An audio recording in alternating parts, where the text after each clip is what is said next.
Boom, coming in hot, Chinchy. How we feeling, brother? How we feeling, cuz? They say in Pittsburgh. How my buddy Jay Adams says, how we feeling, cuz? I'm feeling good. Dude, all right, 2 questions off the top. First, are you a Subway sandwich guy?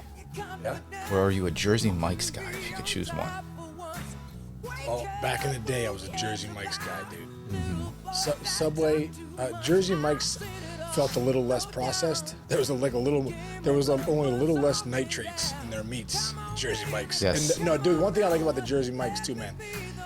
They slice it for you right there. You know what I mean? Like at Subway, they're going into the container. They pull out the turkey that looks like it's been stamped about 5 years ago. Yeah, and you're about to the roast beef is like glowing neon. Oh God, the tuna salad looks like they just took 8,000 pounds of mayonnaise, and it's like Subway to me, it's like new.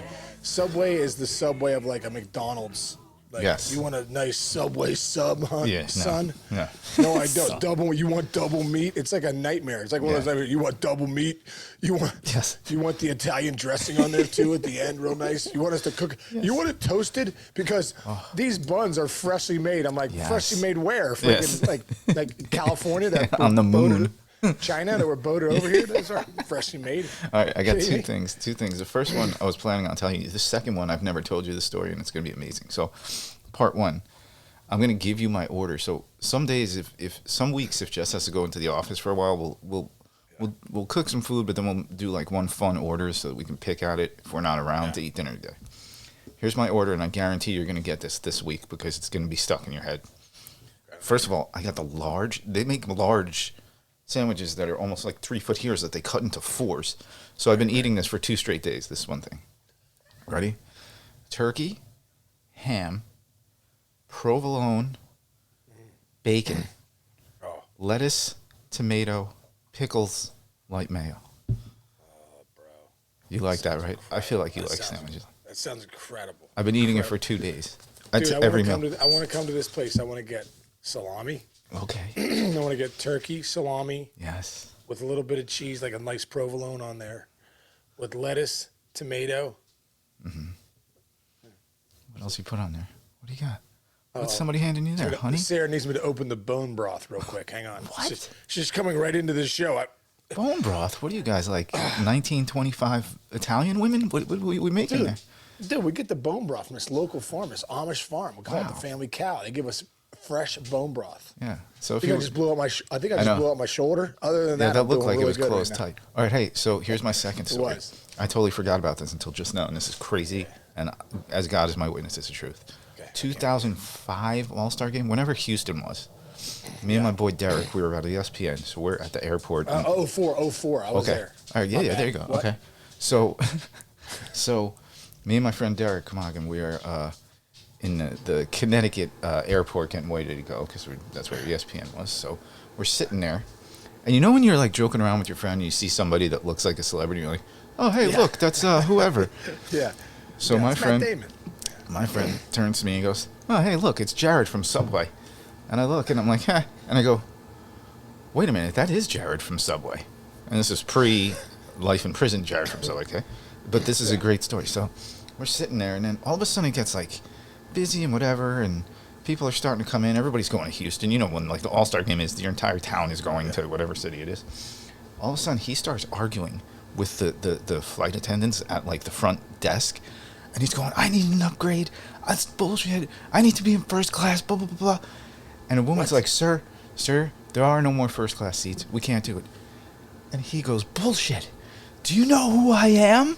Come on. True story. And the flight attendant goes, yes, sir. I know exactly who you are. And just because you eat sandwiches for a living doesn't mean that you get an upgrade to first class. Dude, me and my friend were dying. Mic drop. And then like 2 years later is when it all went downhill for that scumbag. Oh but my God. Anyway. Oh my God. So are you going to get just because you're Jared from Subway? Yeah. Okay, doesn't mean because you lost a couple pounds, pal. Yeah. Doesn't mean you get upgraded to first class. Yeah, what a scumbag that guy was. Anyway, moving along, let's go to the positive. Dude, we got a little surprise in Rookie of the Year voting yesterday, huh? Wait. Before we get to Rookie of the Year, I got a question. question for you. I got a question for you. So I got a dad dilemma. I got my daughters this week, and Jillian comes home last night bawling. Her and Carly came. They went over their cousin's house for some ice cream, and then she comes back bawling. I'm like, hey, what's wrong? What's wrong? She comes in. She's like, and you have to rewind a little bit. At dinner, my oldest daughter Carly's like, are you wearing my socks? You wearing my socks? And Jillian's like, yeah. Jillian went through this whole elaborate story about how the socks just happened to fall onto her feet. You know what I mean? Well, they were in the bathroom, then they were in my room. They were underneath this blanket. I went over here. Next thing you know, the socks were on my feet. He's like, what? So I was like, man. And then Carly's like, you're lying. You're lying. He's like, okay. So Jillian's 12, Carly's 16. So I'm like, okay. So Jillian's at the stage where she's wearing Carly's clothes. Like and Carly will be like, listen. She's like, you got to, Carly's like, I'm trying to set boundaries. So anyway, she comes home last night. She's bawling. Carly said she's not going to help me do this because she said I was lying about the socks. Meanwhile, I'm like, you were lying about the socks. You were lying about the socks. You know what I mean? So she goes in this whole thing, and it becomes this big to-do. And then, Carly comes down, and she pleads. I mean, I'm the judge last night. She pleads the case to me. I'm like, Carly, I understand what you're saying about the boundaries. And Jillian's like, life's over. She's not going to help me with this Secret Santa thing. I can't believe this is all about socks. Can you believe that the socks are this big a deal? Oh, my God. So I want to ask you, Chinch, as you being the younger brother of Rob, did you borrow his clothes, and was it a problem for you? Okay, this is a great question, and I do have experience with this now. Now, my brother's 6 years older than me. Early on in his life, he was like a whack job, and he was like kind of like a punk rocker dude, so I would never have even thought. But then, of course, he gets older. He got into he was like an actor for a little while, and then he got into all this like nightclub stuff and restaurateur and all that stuff. So he got very trendy. He's a very trendy dresser, has a lot of style. Perfect example. My mother used to say you would go school shopping, right? Right before school, and you get some clothes, whatever, for the school season. Like my mom would give him like $100 and be like, all right, go down to the mall, get yourself a bunch of clothes for the year, whatever. And my brother would buy like a $95 sweater, and we couldn't and that's exactly what would your mom say? Oh, she would lose her shit, man. Because then But so the point to that is he got very stylish, has great clothes. We are built very similarly, pretty much same size and everything like that. So yes, I did start sneaking into his closet, borrowing some clothes. I mean, it started positively because he'd be like, "Hey, bro, you going out tonight? Here, wear my sweat. Wear this jacket. Wear this shirt." Right. Yeah, and it's okay. Cool. You look cool. Yeah. Right, but then Friday night comes around and my brother's like out already, whatever, and I would go in there and I would take a nice shirt or something. And of course, I was a clown when I was a kid, and especially you're in high school, you're chugging beers, you're doing everything you're not supposed to be doing. And I would come home and I would stain his shit or oh my God, whatever. Probably the biggest arguments I've ever had in my life with my brother were when I started taking his clothes when I was probably about 12 and he was about 18. 18. Yes. So I feel looking back on it, I was wrong. Were you saying it was not the younger kid was wrong? I was wrong. But were you saying it's not that big a deal? Yes. To him back then, we're like, yes. Why are you so upset? It's not that big a deal. Yes, but it got to a certain point where I knew it was a big deal, and I would do it anyway. That's what you got to worry about with the kids. Yeah, that's where we're at. I mean? That's where we're at. Yeah, now there could be some spiteful clothes borrowing coming up. So yeah, we're at boundaries have been crossed. But I just in my mind, I'm just like, what's the big deal? What's the big deal? It's this bunch of socks, dude. And then Sarah comes in with her. How does she clean it up? Sarah and I say, hey, what are we doing here? And she's like, well, it happened to me and my sister Ashley where, Ashley would come in and take my clothes and I had to set boundaries. And next thing I know, I'm just getting women boundaries everywhere. This is unbelievable, dude. She's like, and I think I see what Carly's saying about the boundaries. Oh, my God. I'm like, Calgon, take me away. You know what I mean? You know what though? That's the what's the term? Exuberance of youth. It's nice that that's one of the biggest problems in your house. Yeah, you know what I mean. If that's one of the biggest problems we have, let's go. I'll take it. But it's gonna be horrible. It's gonna be a horrible like 6 to 8 months for you right now. There's gonna be brawls. You see it coming, and then Jillian's scared of Carly, so she lies to her because she doesn't want to get in trouble. Exactly. But that's worse because that freaking puts fuel on the fire, Yeah, you just don't want it to reach that like breaking point where like one of them just starts throwing the other one's closet out the front window, and you're out in front going, "Kids, come on!" And the boys come home from school and they look, and then they just turn around and get back in their cars and drive back to school. Dude, the boys feel that way now. They're like, "Ah, man, what's up with the girl drama?" I'm like, listen, this is where it's at. The most drama I had with you boys was, "Hey, you guys want to go hit? No, you don't. Okay, let's go do something else." Yeah. Now it's like socks, boundaries. No, boys was like not respecting my boys. It's more like, dude, don't eat the ice cream that just fell into the dog shit. Don't eat that. Don't do that. Or like, you know what I mean? Like it's like dirty stuff. Like, dude, clean your car. It looks like you're a hoarder. You know what I mean? Or like, hey man, hey bro, like, hey, put your dishes away one time. Right? I went up to your room and I thought, hey, listen. Why is there Cheetos under the couch cushions right where you sit? There's like Cheetos, Doritos. Why is there Cheetos? We can't find the freaking controller. Where's the controller? Andrew, Jake, where's the controller? Oh my God. Where's the controller? You're the last one watching TV. Yeah. And they took it upstairs to the bathroom. When you have a fire going outside, you need to put it out before you come inside. Yeah, that's guy problems. Girls are more organized. No, girls are more. And then as a guy, I got to start thinking like a girl. And I just couldn't figure it out. I'm like, listen, it's an impossible. I just drop on the why is this that big a deal? No, I know. And then everyone gets pissed at me. Yeah. They're like, cause it is a big deal, Dad. My gym teacher, Mrs. Kenny, used to say, like, when I was in grade school, she's like, boys are fine. Boys can punch each other in the face, and then all of a sudden they're best friends. Girls cut with words, and they just tear down slowly and methodically. They just destroy each other. Death of 1,000 cuts. All right. Well, we're off to a banging start. We haven't even talked sports yet. We got a couple minutes. That's great. All right. So back to what I was saying before. By the way, but really quick on another note, the fact that Rob had the opportunity to buy a $95 sweater is incredible. My mom was like, "Hey kids, you're coming with me to TJ Maxx." No, but that was school shopping. No, exactly. But that was $100 for like his next growth spurt. They were supposed to last for like 2 years. Like, yeah, right. So it's not like we did have the money. That's why there's a problem. Anyway. Oh my God, so funny. So yeah, Michael Harris gets the MVP, Rookie of the Year.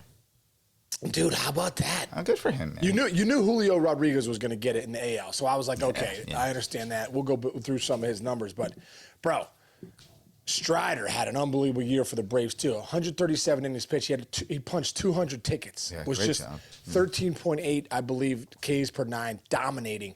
But when you go back and look at the Braves season, and I think this is what the voters saw. Mm-hmm. Michael Harris was in Double-A the first 2 months, then got called up. The correlation between Michael Harris getting called up and the Braves going on being the best team in baseball was a direct effect of him taking over center field, and just, really raked. I mean, I think he had 19 bombs, hit almost 300, was stealing bases. His defensive run saved was incredible. He was up there in the tops, and he missed 2 months. So I love that Michael Harris won it, man. Me too, and I love a speed guy winning it too. Like I just love that. We miss guys like that. I wish every team had one of him. That's how it was with like when we were growing up, and even when you were playing. Like you're holding a guy on first base, knowing that he's going. Like they don't do that anymore. And so no, I know. You know what's cool though, bro? I was talking about this the other day. Who was I talking to? My buddy. I was just up in Connecticut with my buddy Nick Ortner, and we were talking about the new rules. And I was talking about the bases being bigger. I really believe the bases being bigger, or they'll be 18 inches instead of 15 inches. Mm-hmm. And you can only pick over twice, I believe, on the same guy. So as soon as you pick over twice, now it's open season. So I think that's going to be a cool little rule. It's going to add a lot to the game with not only that, strategy. It'll help with young athletes because right now, like if you're like a young, fast, super athlete, baseball's hasn't been that thing where like there hasn't been a Ricky Henderson out there where kids can be like, I'm fast, I want to be Ricky Henderson when I grow up. Right.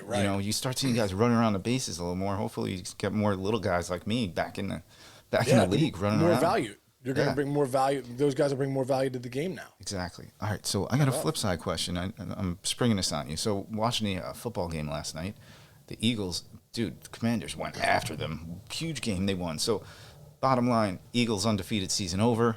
Still only one undefeated team in the history of the NFL. Dolphins, 73. And it got me thinking, what is in our generation? Like, so teams we've seen. So forget about like the Steel Curtain. You didn't really remember that, do you? I don't know. I mean, a little bit. I was like 5 when I was like 4. But so like, I don't really remember. In our youth, in the teams you've grown up with, and I'm going any sport, football, basketball, baseball, whatever. What's the most dominant team? The most dominant team of our generation. I'll give you a couple options. You got those like 90s Cowboys teams in football. Oh, yeah, that won 4 Super Bowls. Mm-hmm. You got Jordan's Bulls. Yeah. Patriots.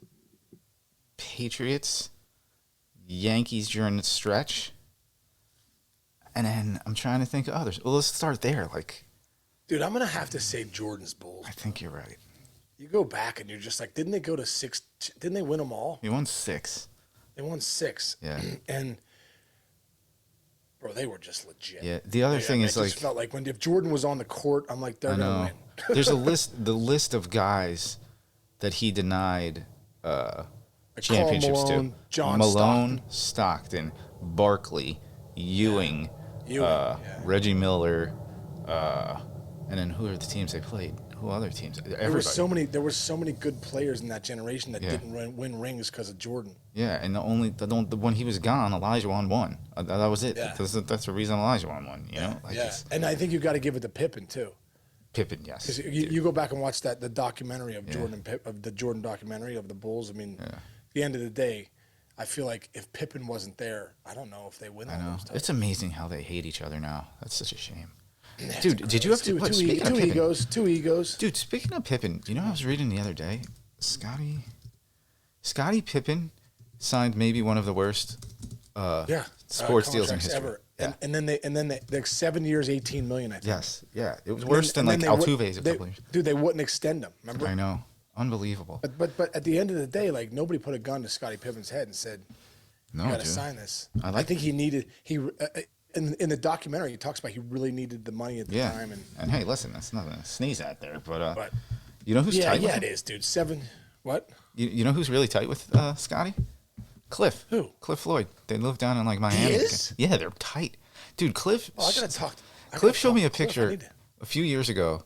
Cliff's tight with everybody. He is tight with everybody. He's like the mayor of He's Miami. so much cooler than us. He's so much Cliff cooler. Floyd's so much cooler than us. Yeah. Like Cliff's one of those guys. Like when he gets out of bed, like you're like he goes over to brush his teeth and he still smells good. I'm Dude, like, how do you smell good it's at funny you're 7:30 saying in the that. morning? I was gonna say, dude, every female I've ever met that knows Cliff, first of all, he's the sweetest guy, he's the nicest guy, he's such a gentleman. Yeah.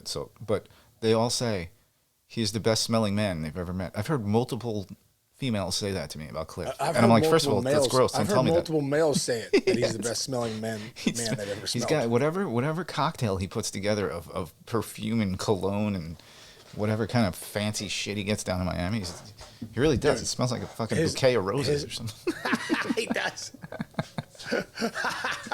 Dude, his laugh and just being around Cliff is the greatest, dude. He's one of my favorite people in the world. In the whole wide world. And the fact that he's friends with Scottie Pippen, that doesn't surprise me. Yeah. Doesn't surprise me because he's friends with so many. I think there's been a lot of times I'll look at a picture and I'll text him, "Bro, how do you know that guy?" Or "How do you know?" Yeah. Well, of course, Cliff Floyd's in that picture. Yeah. So anyway, we got that. Wow, we've really gone off on good tangents here. But all right, so let's do this. How about baseball? Is that Yankee dynasty is the best we've seen, or man, I don't know. Those 80s A's teams, even though they only won one, were pretty ridiculous. The McGuire and Canseco years. Good, yeah. But then they got swept by the Reds. They got swept by the Reds in '90. Yeah, that's true. So they can't count. Chris Sabo, they asked Chris Sabo after the game, like, what do you think? Hey, we beat them fair and square. We beat them fair and square. It doesn't matter. We beat them fair and square. Does he come around? Does he come around to like the events? Sabes, yeah, I see Sabes usually like this year. Bronson Arroyo's going in the Reds Hall of Fame this year. Oh, wow, that's cool. He just got elected, and we're all going up there. So I'll see him usually I see Sabes and all those guys at the Reds Hall of Fame, which is cool, dude. It's nice. Like, I just remember, bro, I was really quick. I mean, it's all about another tangent. That morning I went into the Reds Hall of Fame in 2012, me and Dan Dreesen. Yeah. I'm sitting there, and we have breakfast in this small room, but it's just for the Hall of Famers. It's not like a fan thing. It's just the Hall of Famers are there, breakfast.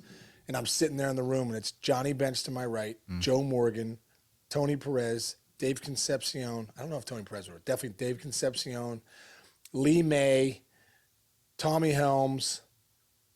I mean, just running Cesar Geronimo, Lark. Wow. I mean, just running the gamut of. And then you're in the room. You're in the room. And I'm in there like, hey, man, first off, I'm thinking, how did I get scrambled here? eggs with Johnny Bench. I'm sharing scrambled eggs. I'm like, you want to pass the bacon, Lee, please? You know what I mean? And like, dude, literally, I'm like, oh, I can't believe that I'm here. And the other day, I found my notes. I was writing on a napkin because they were telling so many unbelievable stories. I was writing them down on a napkin. Lee May's like, what are you doing, man? I was like, I'm writing these stories down. This is incredible that I'm here.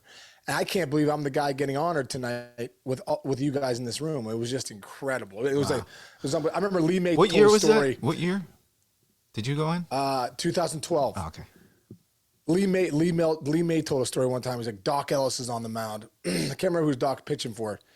Throws a pitch, and wait, hang on. Was it Doc? Yeah, it was Doc Ellis. Doc Ellis throws a pitch up and in on somebody. Reggie, they're with the A's, I believe, at the time. Reggie Jackson comes up to the top step. He's like, hey, you know, you pick on somebody your own size, you know, hey, you know, and kind of, and Lee May's like, hey, man, calm down. That's, you know, Doc Ellis out there, guys. He's crazy. Yeah, so Lee's telling the story. I'm like, this is incredible. So Reggie comes up to the next to bat, first pitch, wham, hits him right in the face or right in the head. Boom. Oh, yeah, Reggie goes down. He knocks him out cold. Oh, my God. Lee May comes out because Lee's on deck. He goes out. Reggie, like they give Reggie the smelling salts. Like, Reggie, come back to life. He's like, you know, he finally comes back. He finally comes back to life. Reggie looks right at Lee. Goes, Lee, you think you did that on purpose? Did you did it on purpose? And Lee goes, yeah, he did it on purpose, man. He goes, that's why I told you.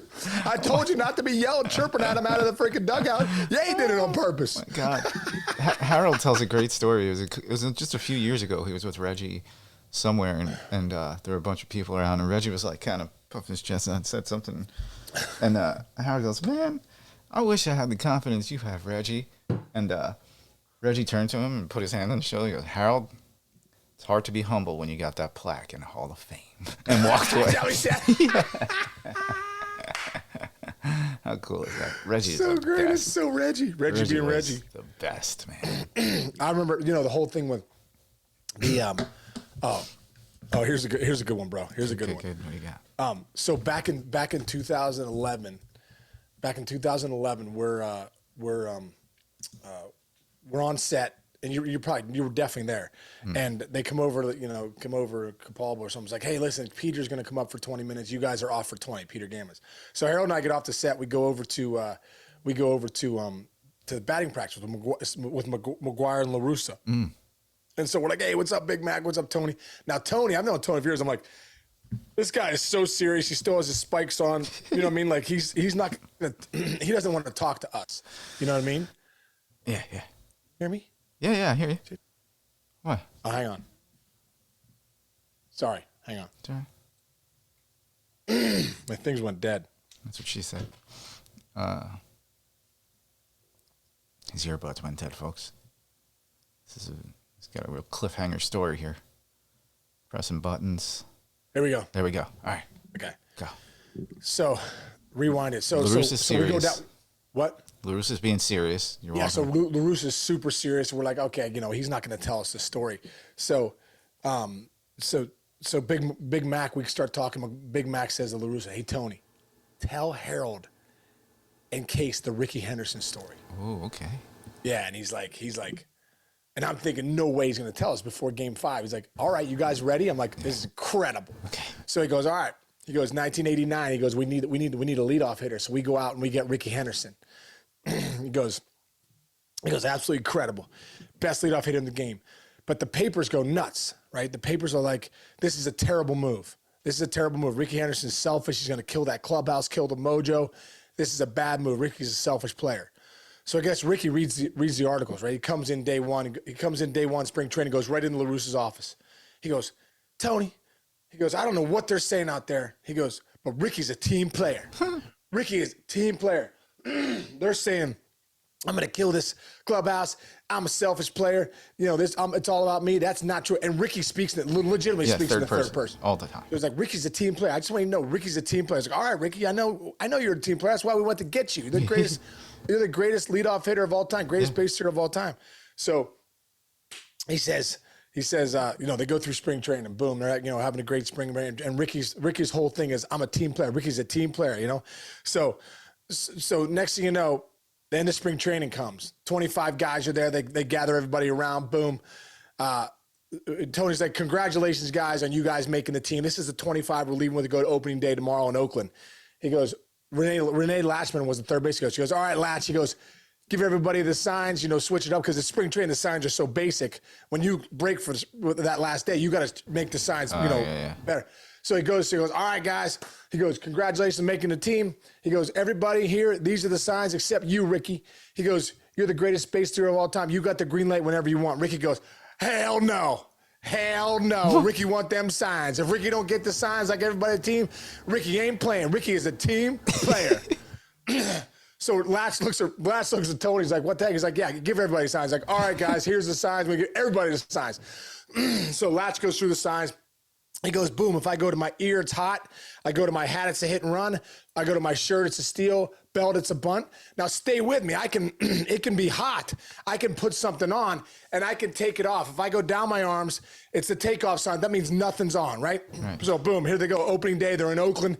Ricky Henderson, first to bat, boom, boom, draws a 4-pitch walk. Bam, he's on first. Everyone's like, oh yeah, Ricky Henderson's back in the mix. Packed house, Oakland Coliseum. First pitch, Latch goes through his signs, nothing's on. First pitch, bam, there goes Henderson. Bam, steals second base. Like, what the? So Tony looks at Latch. Latch looks at Tony, goes, dude, I didn't give him anything. He's like, what the heck? So he's like, okay, so boom, boom, boom, boom. Latch goes through the signs, makes sure nothing's on. You know, it goes down the arms.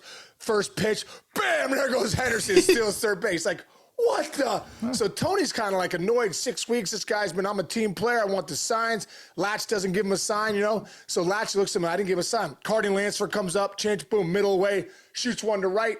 Henderson tags up, 1-0 A's. He comes into the dugout. He high-fives everybody. Now, Tony's telling the story. Obviously, he's like, you know what, I was so bothered. He's like, I was a little, you know, uneasy because this whole thing with Ricky. So he high-fives everybody, 1-0. He comes over, puts his helmet down. LaRussa corners him at the helmet rack. Oof. He's like, hey, man, what's going on here? You just went through a 6-week thing. Ricky's a team player. Ricky wants the signs. If he don't get the signs, he ain't playing. Latch doesn't give you any signs. He doesn't give you any signs. Doesn't give you the steal signs. You steal 2 bases. Now, I'm glad you scored and everything like that, but, you know, what's going on here, man? What is it? He goes, what? What? That's not true, Tony. He's like, Latch went through his signs, and he went through his signs, and then he gave me the takeoff sign, so I took off. Take off.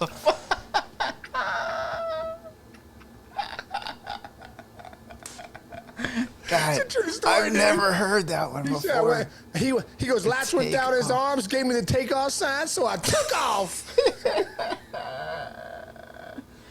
That is such a great story. Isn't that incredible? Wonderful. Oh, man, that's so good. All right, we got to end there, man. I'm late for my meeting, but I don't care. All right, bro. Oh, yeah, you got a meeting. Okay, tell Tony and Enzo's guys I love them. Have a great meeting, dude. 33team.com. Let's go.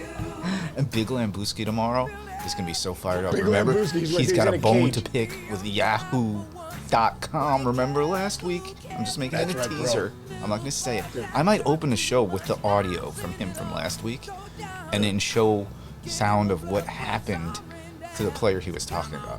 You guys have to stay tuned to this. And I also believe, dude, we're rolling too. I think we're in first place in the big. Oh, really? I'm in first place. My two lasagna. And dude, you're listening to Lambuski, and he's helping you out this year too, right? Absolutely. Every couple of I'm like, waiver wire. What do I got? And he fucking hooks it up, man. Incredible. Hooks it up. If you're not listening to Lambuski and you're playing fantasy football, you're missing out. You're missing out. Fool. You're a goddamn fool.